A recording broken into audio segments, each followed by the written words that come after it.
ایران نے لبنان کی حزب اللہ کو ایک ایسا تحفہ دے دیا ہے جس کے بعد حزب اللہ نے اسرائیل پر قیامت ڈھا دی ہے اور اسرائیل کی بہت سارے دفاعی سسٹم تباہ کر دیے گئے ہیں۔ بہت سارے علاقوں میں جب آ کر میزائل گرنا شروع ہوئے ہیں تو اس کے بعد کھلبلی مچ گئی ہے، بہت ہی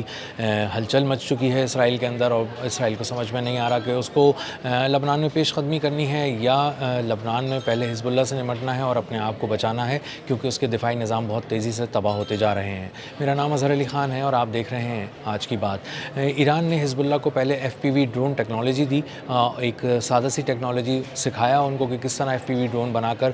حملہ کیا جا سکتا ہے۔ یہ سستے ڈرون ہیں اور جب یہ سستے ڈرون کے ذریعے حملہ کیا جاتا ہے تو اس سے اسرائیل کی فوج کو بہت بھاری نقصان اٹھانا پڑ رہا ہے۔ اب اس ڈرون کے ساتھ ساتھ ایک اور تحفہ بھی ایران نے حزب اللہ کو دیا ہے اور وہ کروز میزائل کی صورت میں ہے۔ ایک کروز میزائل جو ہے وہ جب ان کو دیا گیا ہے حزب اللہ کو، تو حزب اللہ نے اس کی ایک باقاعدہ پوری ایک ویڈیو بنائی ہے کہ کس طرح انہوں نے اس میزائل کے ذریعے اسرائیل پہ حملہ کیا، راکٹ حملے کیے، مختلف میزائل حملے کیے اور کس طرح اسرائیل میں کھلبلی مچا دی ہے، ہر طرف تباہی مچا دی ہے۔ اور جو شمالی اسرائیل کا علاقہ ہے، جو چھینا ہوا علاقہ ہے فلسطینیوں سے، وہاں پر جو ایک قیامت ڈھا دی ہے ایک طرح سے آپ کہہ سکتے ہیں حزب اللہ نے، اور قیامت اس طرح ڈھا دی ہے کہ ایک طرف دھماکوں کی شدید دھماکوں کی آوازیں آتی ہیں تو دوسری طرف ان کے آئرن ڈوم جیسے سسٹم، ریڈار سسٹم اور دیگر سسٹمز جو ہیں جو بہت ہی ملینز آف ڈالرز کے ہیں، 100 ملین ڈالر کے اس کے دفاعی سسٹمز ہیں، وہ اس طرح تباہ ہوتے جا رہے ہیں جیسے ردی ہے اور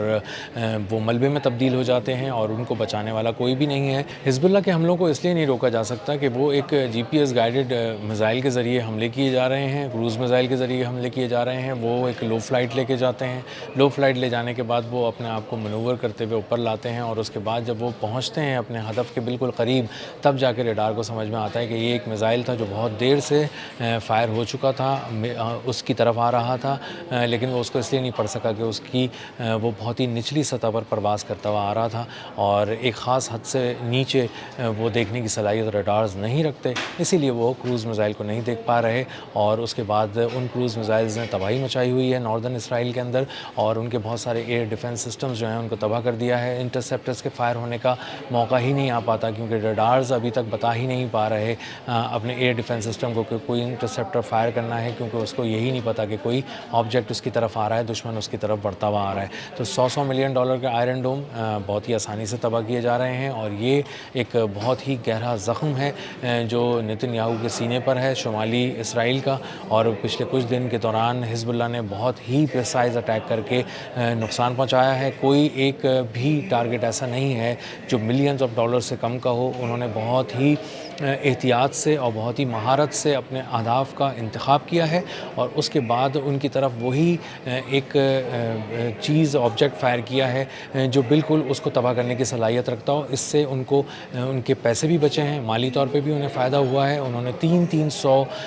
ڈالر کی مالیت کے FPV ابابیل ڈرون سے 100 ملین ڈالر کے آئرن ڈوم جو ہیں وہ ان کو تباہ کیا ہے۔ اسی طرح انہوں نے کروز میزائلز کے ذریعے ساحلی شہروں کو نشانہ بنایا ہے۔ سمندر میں میزائل گرنے کی، ساحلوں کے بالکل قریب میزائل گرنے کی فوٹیجز ریلیز کی جا رہی ہیں اسرائیل کی جانب سے بھی، اور بتایا جا رہا ہے کہ کس طرح خوف زدہ ہو کر یہودی جو ہیں وہ اپنے ساحلی شہروں سے بھاگ رہے ہیں اور وہ اس وقت ساحل پر آرام کر رہے تھے، سیر و تفریح کر رہے تھے، لیکن اس وقت انہوں نے دیکھا کہ میزائل آ کر پانیوں میں گرنا لگے اور اس کے بعد کروز میزائلز نے ایک بہت ہی بڑا دھماکہ کرنا شروع کر دیا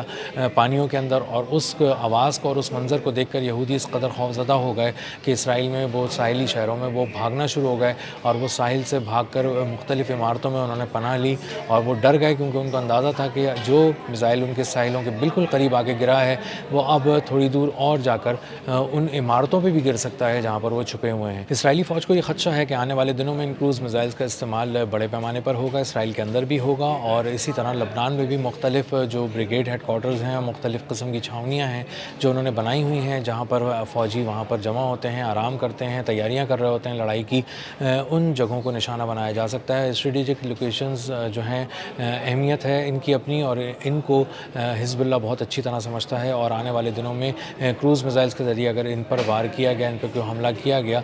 تو نقصان بڑے پیمانے پر ہوگا، کم وقت میں ہوگا اور بہت زیادہ ہوگا۔ اسی طرح جو FPV ڈرون ابابیل کے ذریعے حملے کیے جا رہے ہیں وہ بہت پریسائز ہیں، اس سے ٹینکس تباہ کیے جا رہے ہیں، فولادی جو چادر والی گاڑیاں ہیں، آرمرڈ وہیکلز اسرائیلی فوجیوں کے وہ بھی تباہ کیے جا رہے ہیں۔ اسرائیلی فوجی جب کسی طرح گاڑی میں بیٹھے بیٹھے تھک جاتے ہیں تو ان فولادی چادروں والی گاڑیوں سے باہر اتر کر کھڑے ہوتے ہیں، اپنے آپ کو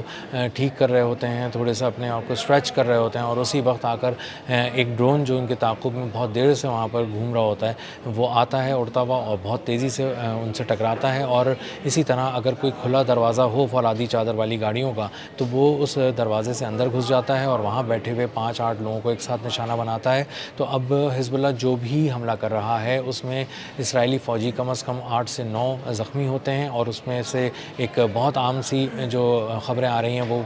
9 میں سے 5 سے 6 کی حالت اتنی کریٹیکل ہوتی ہے کہ ان کے بچنے کا کوئی امکان نہیں ہوتا، اور اس میں 1-2 اسرائیلی فوجی ہلاک کر دیے جاتے ہیں، مارے جاتے ہیں۔ اب اس طرح جب حملہ ہو رہا ہے تو کمانڈرز کی بیسز کے اندر بھی ہو رہا ہے، اور کمانڈرز جن جگہوں پہ سیکنڈ فلور پہ اگر میٹنگ کر رہے ہیں اور وہ دروازہ کھلا رہ گیا ہے تو اس دروازے سے بھی ایک ڈرون اندر آ جاتا ہے۔ نائٹ ویژن کا استعمال کیا جا رہا ہے، راتوں میں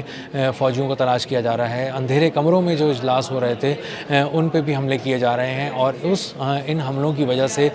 بہت اہم جو ان کے کمانڈرز ہیں، جو خطرناک کمانڈرز ہیں، جو مسلمانوں کی منظم نسل کشی کے لیے لبنان میں بھیجے گئے تھے اور لبنان کو تہوالہ کرنے کے لیے بھیجے گئے تھے، ان فوجی کمانڈرز کو بہت پریسائزلی نشانہ بنا رہی ہے، اندھیروں میں نشانہ بنا رہی ہے، اندھیرے کمروں میں ان کو شکار کر رہی ہے، اسی طرح جو دن کے اجالے میں ان کے اوپر وار کیا جا رہا ہے۔ تو اب نہ دن کے اجالے میں نہ رات کے اندھیرے میں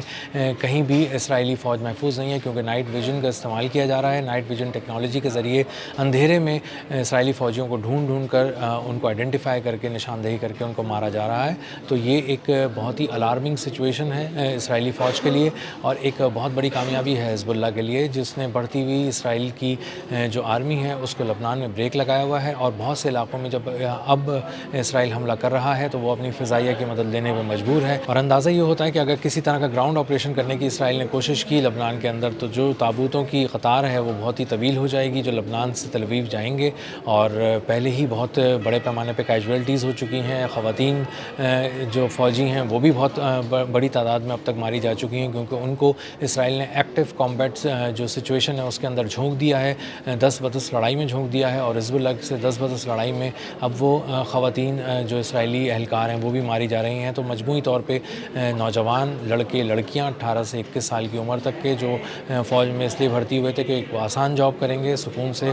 شکار کریں گے مظلوموں کا، ان کو اب ایک بہت ہی مشکل جنگی بساط پہ بچھا دیا گیا ہے، صرف مرنے کے لیے لٹا دیا گیا ہے اور بھیج دیا گیا ہے، اور اب انہیں اندازہ ہو رہا ہے کہ یا تو وہ زخمی واپس لوٹیں گے یا مر کر واپس لوٹیں گے، کیونکہ ان کے واپس سلامت پہنچنے کے چانسز اب بہت ہی کم ہو گئے ہیں، کیونکہ ایران نے اب حزب اللہ کو کروز میزائل اور FPV ڈرون ٹیکنالوجی دے دی ہے، اور جو حزب اللہ ہے اس نے اپنے حملوں کی تعداد کو 4 گنا بڑھا دیا ہے۔ اب تک کے لیے اتنا ہی، ملتے ہیں اگلے ولاگ میں کسی نئی خبر، نئے تجزیے اور نئے زاویے کے ساتھ۔ اللہ حافظ۔